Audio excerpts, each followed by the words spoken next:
Boris Johnson won his big majority in the general election, which was just over a year ago. That year has gone very quickly, but it was just over a year ago.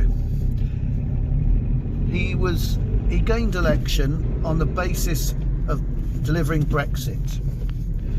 When he took over from Theresa May, the dreadful Theresa May, there was a lot of noise about him pulling strokes like that. But remember when he prorogued Parliament and there was a big hoo-ha? He only did that to win over the Brexiteers. He didn't care whether the prorogation of Parliament was overturned.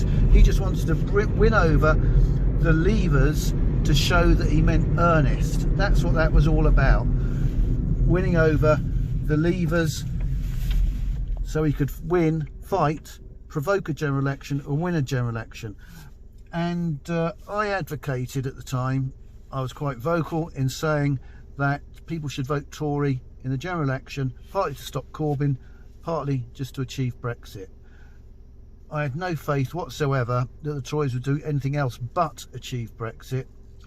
And in actual fact, we have legally left the European Union in January, early in 2020. We legally left the European Union, and that's all I ever expected of them.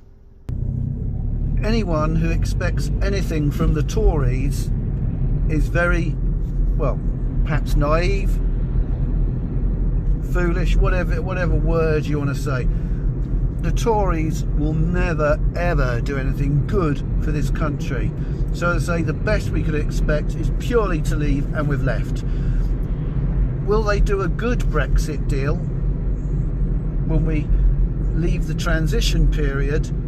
Well, legally we've left, as I said. We can't go back in unless they completely redo a new treaty with Europe. So legally we've left.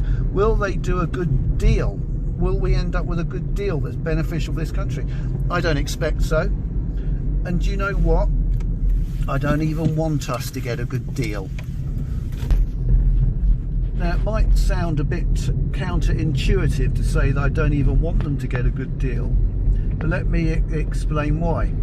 Now, the problems that this country faces are a lot more deeper than the European Union. The European Union, I'm glad we left the European Union. I've been against our membership of the European Union, and before that the EEC, for as long as I've been involved in politics. But there's a lot more to it than that. And it's important to realise that the Tories will never ever do anything else for this country. All the other very serious issues that this country faces will never be addressed by the Tories. So I do not want the Tories to get a bonus from the public, from the electorate, for the people to be grateful to them for having delivered a great big fantastic Brexit.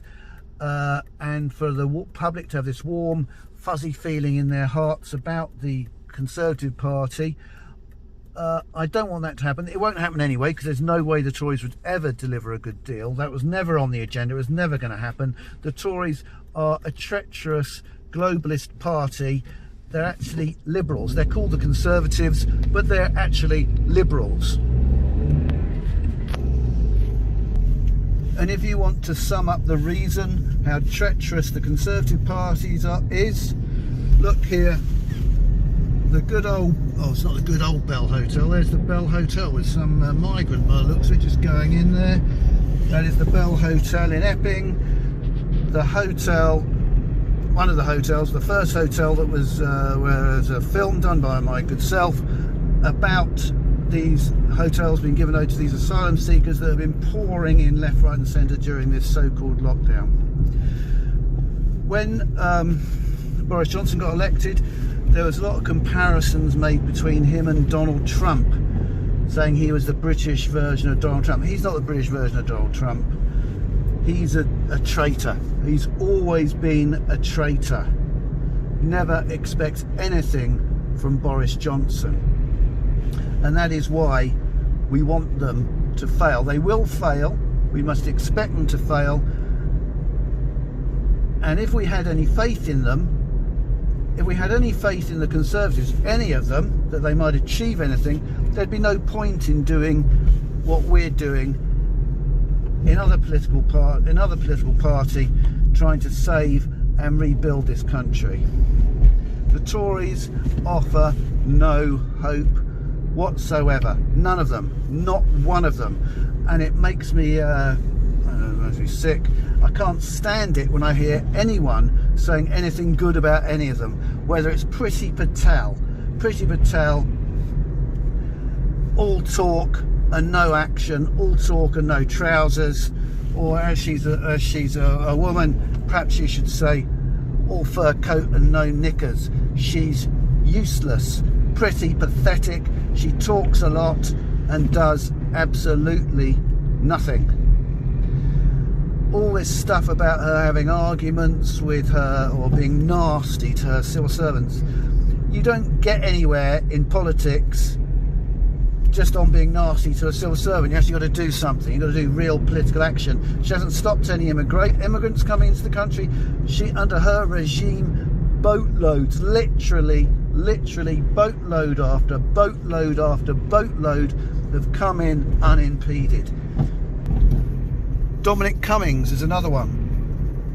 Now he's been got rid of. There's been an internal schism. He'll be gone. He's gone already, hasn't he? And he's been replaced by some sort of horrific BBC Guardianista woman.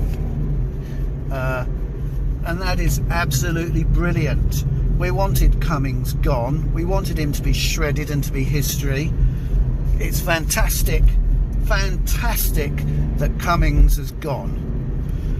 But some people on our side will moan, oh, we want Dominic Cummings there. No, we don't. No, we don't. We don't want any shred of a possibility that the Tories might get our irons out of the fire. They will not. They will not. They never will. The entire history of the Conservative Party tells you that. What have they done? They're sold out to China originally with the Huawei deal, putting them in charge, the Chinese Communist Party in charge of our 5G telecommunications network. They're too scared to do anything about China, even though China inflicted this whole coronavirus thing on the world, and they're the biggest existential threat to the survival of Western civilization. They are complicit. They'll completely roll over to China. They're not going to stand up properly for us in Europe. They're not going to do a single thing about the threat of Islam.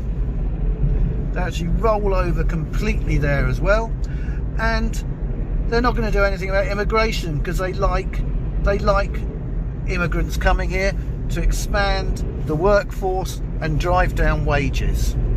And the Conservative Party have totally sold this country down the river with how it's handled the coronavirus so-called pandemic.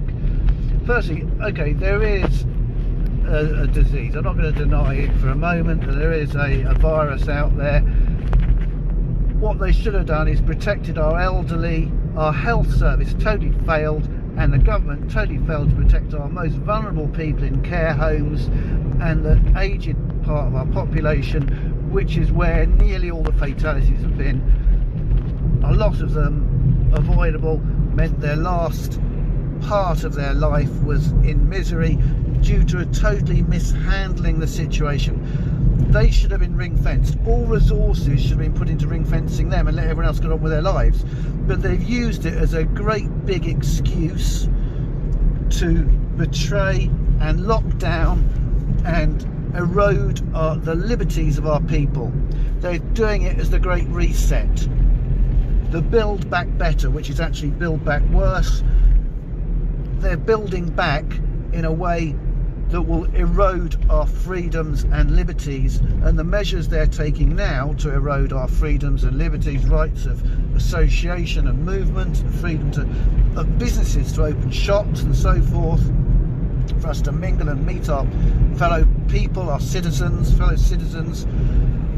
These measures, they're going to keep they're going to keep in place for as long as they can think they can get away with it.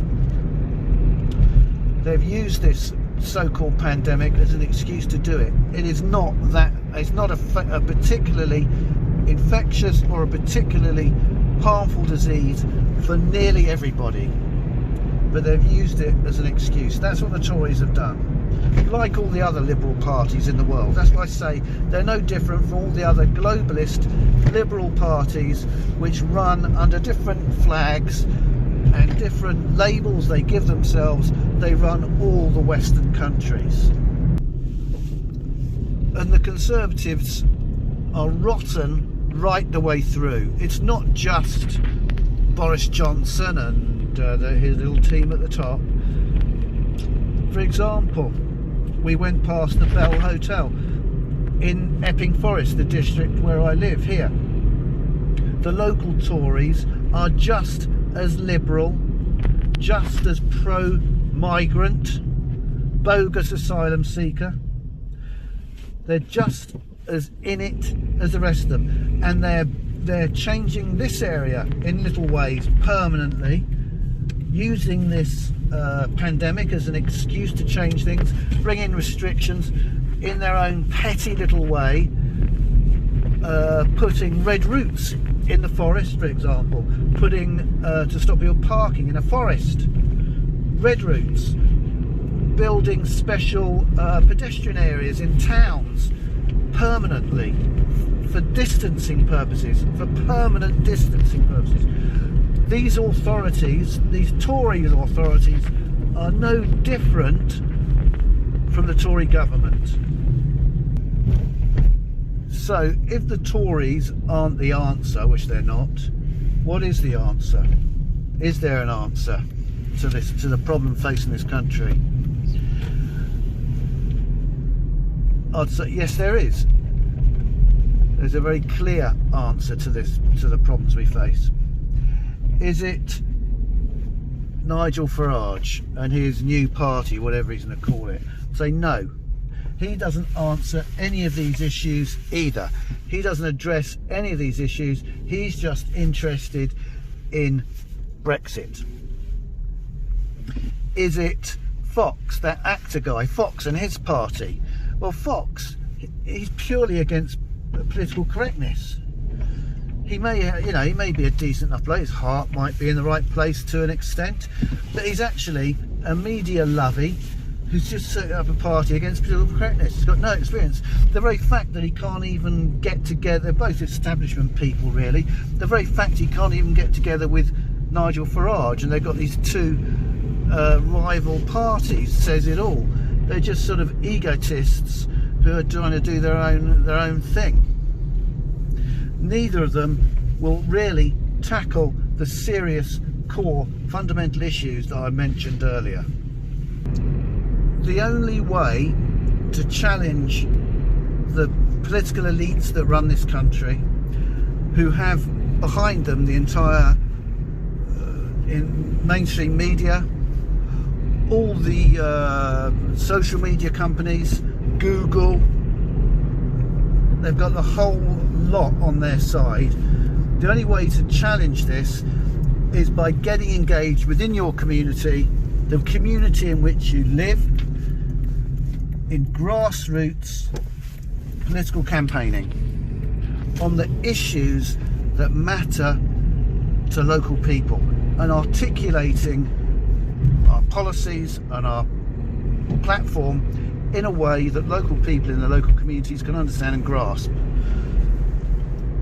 by being normal and talking to them about normal issues. That's how you win. And you don't do it by jumping in to the big elections, to parliamentary elections, to the London mayoral election. You do it in local elections, and you build political trust from the bottom upwards. That is how you can successfully challenge and build up. It is not a quick fix. It's not something that can happen overnight. It's something that takes time to develop. It takes a lot of hard work. Nothing comes without hard work. It takes hard work dedication and commitment in your local areas, building up support, becoming the champions of your local community. So if Farage's party, which has never been, even when he was in UKIP, was never interested in building up from the grassroots, he never developed that sort of interest. He always wants to be in control himself, and so won't trust local initiative, which is what it depends on. And the other guy, Fox, is totally inexperienced, doesn't have a clue. If it's not them, who is it going to be? Well, there is only one registered political party with the right profile and the right tactical determination to move ahead, that's already won local elections, that has quite, I don't even know how many, parish councillors around the country already. 15, maybe more, I don't know, it's always going up all the time. That has a branch structure and a regional structure in every region in the country, with established branches that bung out leaflets by the 1,000 in every part of the country, and that is the For Britain movement. The For Britain movement is Britain's last best hope of salvation, and people who may have little qualms or quibbles about this or that have got to stop and get involved. We need everybody to pile in and get involved, get working in your local community, building to save this country. We've got two great existential threats. I said China is the greatest existential threat to Western civilization, and it will not be a pleasant place to live in if China becomes the world power. And if Biden wins, you know, I believe Trump really won the American presidential election. I don't know how it's going to play out, whether he can prove that he won, but if Biden is enthroned as the American president in January, he will throw the welcome mat down to China. He's in their pocket. He'll throw the welcome mat down to China. Within 10 years, China will be the greatest world power, with the biggest military, the biggest world economy. And if you ever have any complaints about how America has been the almighty dollar and all the rest of it, and how America has been as the world's greatest superpower since the Second World War, you ain't seen nothing compared to what it'll be like for anyone in the rest of the world if China is the great world power. We've got to get our own country back to resist this. And the other great existential threat is clearly Islam, which the liberal West has invited in utterly stupidly. It will kill liberalism, but it will kill everything else as well. It will destroy our country from within. And the only way to resist this, and through immigration, obviously, through mass immigration of more and more Islamic migrants, because that's who nearly all these migrants are, nearly all Muslims and fundamentalists, and totally unsuitable for living in an advanced Western civilization. If you want to resist any of these things, the only way forward, I will reiterate, is through political action, and the only credible vehicle for political action is the For Britain movement. So get involved, get working, and join. Anyway, that's enough for me for today. So please subscribe and share.